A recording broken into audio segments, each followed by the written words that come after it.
नमस्ते बच्चों, आज हम देखने जा रहे हैं बाल बसंत भाग 3 कक्षा 8वीं का 11वां पाठ सुदामा चरित्र। ठीक है बच्चों, तो इसके कवि है नरोत्तम दास। ठीक है बच्चों, तो पेज नंबर 74 पर हम देखेंगे। प्रस्तावना प्रसंग हमें यहाँ पर दिया गया है। अरे द्वारपालो, कन्हैया से कह दो कि दर पे सुदामा गरीब आ गया है। भटकते भटकते न जाने कहाँ से तुम्हारे महल के करीब आ गया है।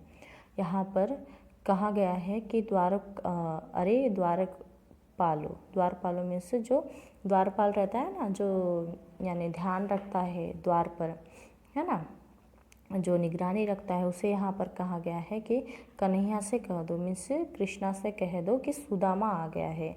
गरीब सुदामा आपसे मिलने आया है, भटकते भटकते कहीं से आ गया है, तुम्हारे महल के पास आ गया है। ठीक है बच्चों, तो यहाँ पर नीचे कुछ क्वेश्चन दिए गए हैं जो हम लोग रीड करेंगे। इन पंक्तियों में किस घटना का वर्णन है? ठीक है बच्चों, इन पंक्तियों में कृष्ण सुदामा मिलन की पौराणिक घटना का वर्णन है। दूसरा प्रश्न हम देखेंगे, कृष्ण सुदामा की मित्रता के बारे में आप क्या जानते हैं? कृष्ण और सुदामा बचपन के मित्र थे। वे गुरुकुल में एक साथ पढ़ते थे। बड़े होने पर सुदामा निर्धन हो गया। वे एक दिन पत्नी के कहने पर सहायता मांगने के लिए कृष्ण के पास गए। कृष्ण उन्हें बड़े प्रेम से मिले। तब से सुदामा के दुख दरिद्रता दूर हो गई। तीसरा प्रश्न, अपने मित्रों के प्रति हमारा क्या कर्तव्य है? हम अपने मित्रों के साथ मिलकर रहना चाहिए, प्रत्येक काम में उनकी सहायता करनी चाहिए, उनके प्रति त्याग की भावना रखनी चाहिए। ठीक है बच्चा, तो उसके बाद हम लोग पेज नंबर 75 पर देखेंगे। सुदामा चरित्र के रचयिता नरोत्तम दास है। इसमें कृष्ण सुदामा के मिलन का मनोरम चित्रण है। कृष्ण और सुदामा बचपन के मित्र थे। वे गुरुकुल में एक साथ पढ़ते थे। बड़े होने पर सुदामा निर्धन हो गया। उस समय कृष्ण का महत्व द्वारका के राजा जैसा है। वे महल में रहते हैं। सुदामा की पत्नी उन्हें कृष्ण से मिलने के लिए कहती है। वे एक दिन सहायता पाने की आशा में द्वारका की ओर चल पड़ते हैं। उनकी पत्नी कृष्ण के लिए उपहार स्वरूप मुट्ठी भर चावल देती है। ठीक है बच्चों, तो हम देखेंगे फर्स्ट स्टैंजा। शीस पगान झगा तन में प्रभु, जाने को आही बसे के ही ग्रामा। धोती पटी सी लटी तूपटी, अरुपाए उपानह को नहीं सामा। द्वार खड़ो ध्वजी दुर्बल एक रहियो, चकिसो बसुदा अभिरामा। पूछत दीन दयाल को धाम, बतावत अपनो नाम सुदामा। ठीक है बच्चों, तो यहाँ पर शीस का मतलब होता है शीश या तो सर, झंगा मतलब होता है कुर्ता, आही मतलब आना, के ही मतलब कहा, लटी मीन्स फटी है, अरु मीन्स और, उपनाह मीन्स जूता, द्वार मीन्स दरवाज़ा, दुर्बल मीन्स कमज़ोर, वसुधा मीन्स धरती, दीन दयाल मीन्स गरीबों पर दया करने वाला, बतावत मीन्स बताता है, बेहाल मीन्स बुरी हालत में। ठीक है बच्चों, तो यहाँ पर कहा गया है सुदामा द्वारका कृष्ण के महल के पास पहुँचते हैं। द्वारपाल उन्हें रोक लेते हैं। वे अपना परिचय कृष्ण के रूप में देते हैं, अपना नाम सुदामा बताते हैं। द्वारपाल उन्हें द्वार पर रोककर कृष्ण को समाचार देने जाता है। वह कृष्ण को बताता है कि कोई उनसे मिलने आया है। उसकी स्थिति बड़ी दयनीय है। न उसके शीश पर पगड़ी है, न तन पर कुर्ता है, न जाने वह किस गांव से आया है। उसकी धोती भी कैसी है, फटी है, फटा गमछा लिए हुए है। उसके पैरों में जूते भी नहीं है। वह अत्यंत दुर्बल है। वह द्वारा की सुंदरता को बड़ा चकित होकर देख रहा है। वह दीनों पर दया करने वाला कृष्ण का पता पूछ रहा है। अपना नाम सुदामा बता रहा है। ठीक है बच्चों, तो यहाँ पर बताया गया है कि कौन है। यहाँ पर सुदामा कृष्ण से मिलने आया है और उनके हालात जो है वो बहुत ही बुरे हैं। उनकी धोती भी फटी है, सिर पर पगड़ी भी नहीं है, पैरों में चप्पल भी नहीं है। वही सब चीज़ें यहाँ पर बताई गई है। उसके बाद हम सेकंड स्टैंजा देखेंगे। ऐसे बेहाल विवाह इन सो, पग कंटक जाल लगे पुनि जोए। हाय महा दुख पायो सका, तुम आए इते न किते दिन खोए। देखी सुदामा की दीन दशा, करुण करी के करुणा निधि रोए। पानी परात को हाथ छुयो नहीं, नैनन के जल सो पग धोहे। ठीक है बच्चों, यहाँ पर बताया गया है कि ऐसे बेहाल बिहाविन सो पग कंटक जाल लगे पुनि जोई। मतलब यहाँ पर बताया गया है, यह सुनते ही श्री कृष्ण महल के द्वार की ओर दौड़ पड़ते हैं। वे सुदामा की फटी एड़ियाँ देखकर भाव विभोर हो उठते हैं, मीन्स उन्हें बहुत दुख होता है। वे कहते हैं कि सखा मीन्स मित्र, तुमने बहुत दुख पाया है। तुम इतने दिनों तक कहाँ खोए रहे, तुम इतने दिनों तक कहाँ थे, मुझसे आकर क्यों नहीं मिले तुम। कृष्ण सुदामा की दीनहीन दशा देखकर रो पड़ते हैं। कृष्ण को बहुत बुरा लगता है, सुदामा की ऐसी दशा देखकर वो बहुत रोते हैं। कवि ने यहाँ अतिशयोक्ति अलंकार का प्रयोग किया है। वे कहते हैं कि पैर धोने के लिए परात का पानी धरा ही रह जाता है ना बच्चों। यहाँ पर कवि कह रहे हैं कि परात में जो पानी था सुदामा का पैर धोने के लिए वो धरा का धरा ही रह गया, मगर कृष्ण ने क्या किया है, अपने आंसुओं से ही मीन्स इतना रोए वो कि उनके आंसुओं से ही उनके पैर धुल जाते हैं। ठीक है बच्चों, उसके बाद हम थर्ड स्टैंजा देखेंगे। कछु भाभी हमको दिए सो तुम काहे न देत, छापी पोटरी कांग में रहे कहो के ही हेतु।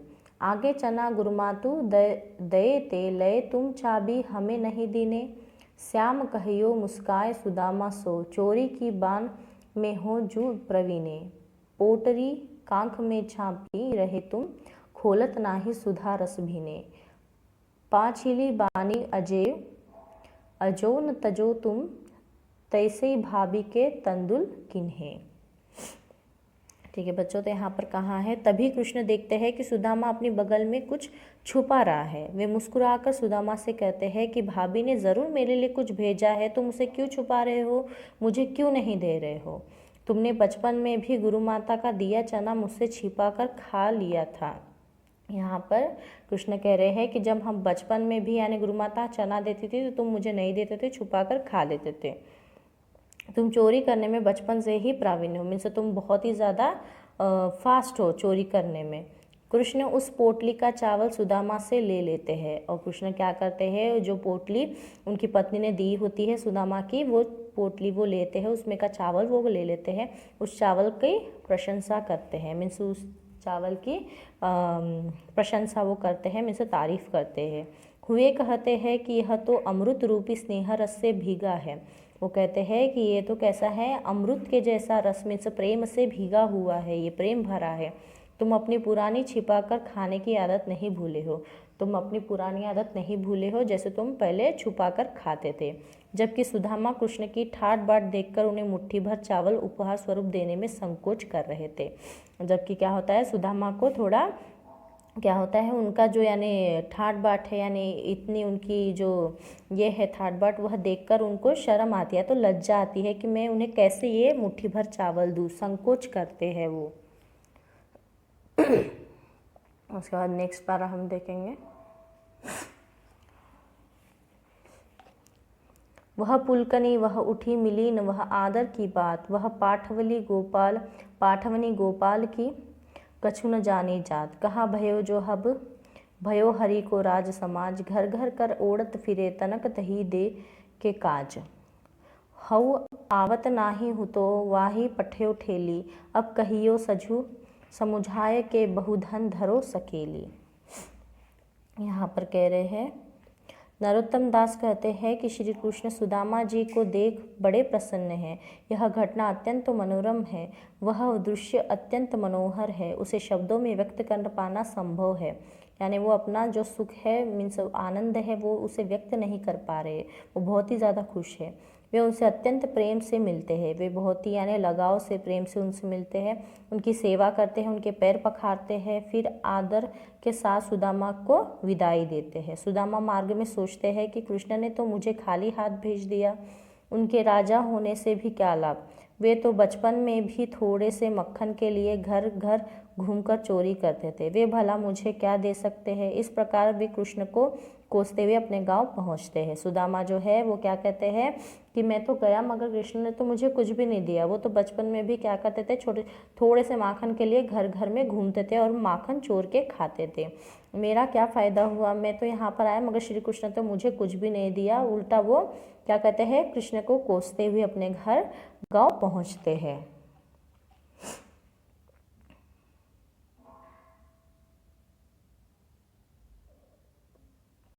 वैसो ही राज समाज बने, गजबाजी घने मन संप्रंद छायो। कैदो परयो कहु मार्ग भूली, की फेरी के मैं अब द्वारका आयो।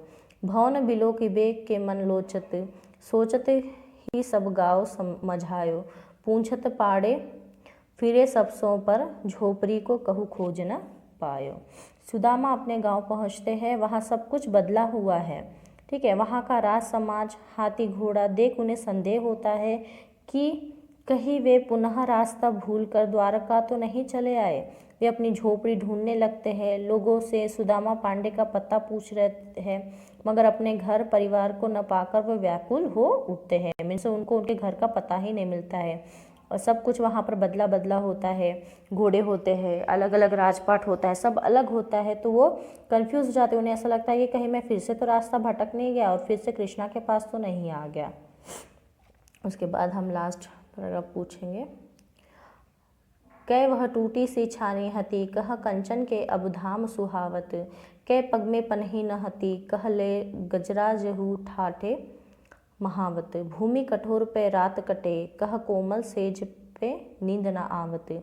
कै जूरतो नंदी नहीं कोदो सवाहा, प्रभु के प्रताप में दाखन भावत।